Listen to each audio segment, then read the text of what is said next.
What's going on, Angry Gaming fans? Y'all know who it is. It's your man, the Angry Gaming Fan. And ever since the Mortal Kombat 2 trailer's been flooding the airwaves with promotion after promotion, I honestly say that I'm currently concerned with the trajectory of the Mortal Kombat movie franchise.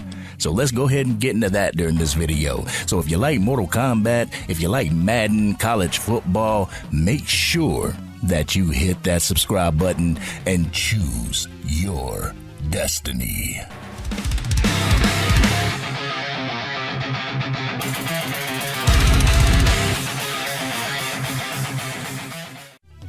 Alright, Angry Gaming fans, the Mortal Kombat 2 movie set to hit theaters May 8th, and I can't help but to think about how this movie franchise is heading for a derailment when it comes to the representation of the Mortal Kombat IP faithfully.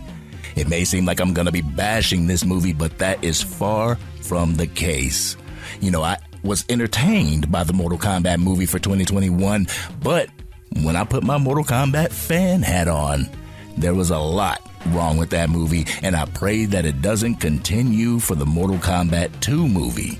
So let's go ahead and start about what happened with the first movie that I didn't like, and that's the introduction of Cole Young, the lack of a tournament, the Arcana, the inclusion of characters that had absolutely nothing to do with the first tournament as far as the games are concerned, the death of those characters and how it hurt the potential spin-off when it comes to the Mortal Kombat universe, because you know, nowadays they gotta have a universe in everything. And I feel that the creators of these new Mortal Kombat movies are painting themselves into a corner, and it's gonna be hard for them to write themselves out of that corner. But let's start with how the first movie included more characters than the first video game did. The 2021 Mortal Kombat movie included characters that are extremely important to the Mortal Kombat lore, but the movie treated them like jobbers. They were treated like no-name henchmen being cannon fodder for the Earthrealm warriors. These characters weren't even introduced to the casual moviegoer. Sure, Mortal Kombat fans know who these characters were and where they come from, but to the casual moviegoer, they do not know a thing about these characters. They didn't know where Natara came from and how she was instrumental in the return of the Dragon King Onaga. They didn't know where Cabal came from and his involvement with Kano and the Black Dragon. They didn't know that General Reiko was more than just a brute, that he was more than just a person that got his head clapped by Jax, that he was first in command when it came to Shao Kahn's army. Or the fact that Goro wasn't killed in the first tournament, that he lost to Liu Kang and was shamed and replaced as the sub-boss by Shao Kahn. Or the fact that Mileena was cloned from Princess Katana, who didn't even show her face in the 2021 movie. There was zero character development when it came to those characters, so how can the casual moviegoer have any investment in them other than viewing them as a level like the Foot Clan to the Ninja Turtles? If Simon McCoy was taking the inspiration from the NetherRealm era of the games, Mortal Kombat 9 was the exact blueprint that he should have been writing instead of writing an original piece. Could you imagine the 2021 movie starting with the Battle of Armageddon and Raiden sending the "he must win" message back to himself before the first tournament starts? I'm not saying that you copy the video game beat for beat, but what I am saying is if you set up Armageddon at the beginning, this would have put all the stakes on the table for the audience to see. Now we know what we're fighting for. Instead, we start the main part of the movie with a character that has absolutely nothing to do with the Mortal Kombat franchise, and that's Cole Young, a surrogate for the audience that the audience didn't even need, a role that could have been given to Johnny Cage, and I think Ed Boon admitted as such in an interview. Anyhow, the reason why I feel that they're writing themselves into a corner is because I feel that they're rushing the lore and it's not truly building the way it deserves to be built. In the original Mortal Kombat movie in 1995, 3 Earthrealm champions opened up the movie with a little bit of origin. Liu Kang's brother got killed by Shang Tsung, so he had to return back to the Temple of the Order of Light. Johnny Cage opened up the movie on a movie set, being tricked by Shang Tsung to attend the tournament.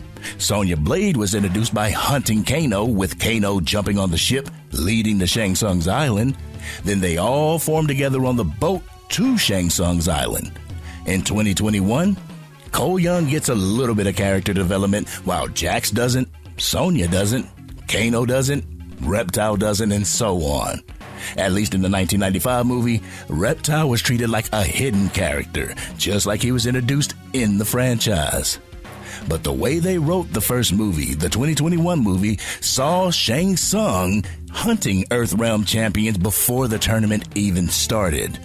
Now that this movie's coming out, I can't help but to have this feeling that this franchise is starting out like the Evil Dead movies. How the first Evil Dead movie was a film made by Sam Raimi, but he was a college student with a little budget. Evil Dead 2 was the official theatrical release, but he had more backing and more of a budget to cover what the first film didn't. The same goes for this iteration of the Mortal Kombat movie. The first movie was released on HBO Max, with the second movie having a theatrical release. So I feel Mortal Kombat 2's taking inspiration from the NetherRealm era of Mortal Kombat. This could put the writers in a hole, especially if they want to have a cinematic universe, because a number of characters are already dead. Sure, you have Quan Chi that can resurrect combatants, but that just steals the consequences of death within this franchise. If all these characters can die and they can just come back, what weight does death really carry in these movies? How can we get invested in these characters if we know that death is only a portal and we'll see them down the road again? They killed off Reptile in the first movie.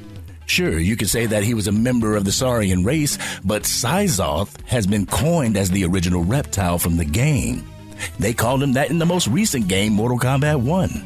For those who actually play the video game, Reptile is the vessel for Onaga to come back. How is that happening now? With Natara dead, how does she trick Reptile into being said vessel for Onaga's return? There was a rumor out there saying that Goro was going to be the vessel, but Goro's dead too. What, do we just resurrect all these characters so that we can bring Onaga to the timeline? Let's not forget the door being shut on Shaolin monks unless they film it as a prequel to these Mortal Kombat movies. Kung Lao's dead, and he's probably coming back as a revenant or a spiritual training partner for Liu Kang. A part of me feels that Kung Lao's going to be coming back as Shang Tsung, trying to gain a mental leverage over Liu Kang during a fight. Kind of like Kari Hiroyuki Tagawa did, coming back as Chan in that original 95 movie. Nevertheless, Shaolin monks can't happen without Kung Lao unless they use Liu Kang and Kai, and most fans of the Mortal Kombat series don't like Kai. Also, Jax got his metal arms in the first movie, even though this took place in the second tournament. I mean, I don't mind that Sub-Zero did it to him and not Ermac, but I do mind that we get introduced to him and then bam, here he is with his metal arms. I felt like it was rushed. Now with the introduction of Quan Chi, I feel as if they're going to be rushing through these first 3 games to get to the invasion of Shinnok, when the first 3 games deserve their proper respect. If you go back and watch the 95 film, the only characters that were introduced early was Katana. All the other characters, they were already in the first game. Kano, Liu Kang, Raiden, Johnny Cage, Scorpion, Sub-Zero, Sonya, Reptile, Goro, and Shang Tsung. Oh yeah, you gotta put Art Lean in the movie, even though he was a background character just like Cole Young should have been. The ones that were out of place in the 2021 movie? Natara, Cabal, Reiko, Melina, and as well as Jax. I just hope that they slow down a little bit in this movie. In the previews, we see Shang Tsung using Shinnok's amulet to trap Raiden when this talisman haven't even been introduced to the universe yet. There's Mortal Kombat YouTube content creators that are saying that the Kamidogu may be introduced in this Mortal Kombat movie. That means that they're skipping all the way to Shijinko, unless they just treat it as just an introduction to the movie and they use it in the future. But to me, if I were writing these Mortal Kombat movies, I would have made the first movie as the first tournament, the second movie as the second tournament, with the third movie being the invasion of Earthrealm by Shao Kahn. I would introduce Sindel in the second movie because they're showing the invasion and conquering of Edenia, but she wouldn't be resurrected until the third movie. There are certain beats in the Mortal Kombat mythos that these writers and directors should have used in order to keep their train on the tracks. Those beats have been blown out of the water for the first movie, The only death that they got right in the first movie was the death of Bihan, Sub-Zero. So you know that Kuo Yang's taking up the mantle in the second tournament, so I don't expect to see a representation of Sub-Zero in this upcoming film. I damn sure better not see Cyrax or Sector in this upcoming film. Wait until the movie where Shao Kahn is actually invading Earthrealm to establish the Cyber Lin Kuei. And with the inclusion of Shao Kahn in the promotional material, I wonder who they're going to pick as the sub-boss for this film. Is it going to be Shang Tsung, even though Shang Tsung should have been the boss of the first film? Shao Kahn shouldn't even be fighting in this movie, even though we see him fighting in the commercials. With Goro dead, are they going to put Kintaro in this movie? Nevertheless, I am pumped for this new Mortal Kombat movie because I am a true Mortal Kombat fan. I've been playing the game ever since the first Mortal Kombat came out in 1992. My first fatality was with Liu Kang because I was button mashing.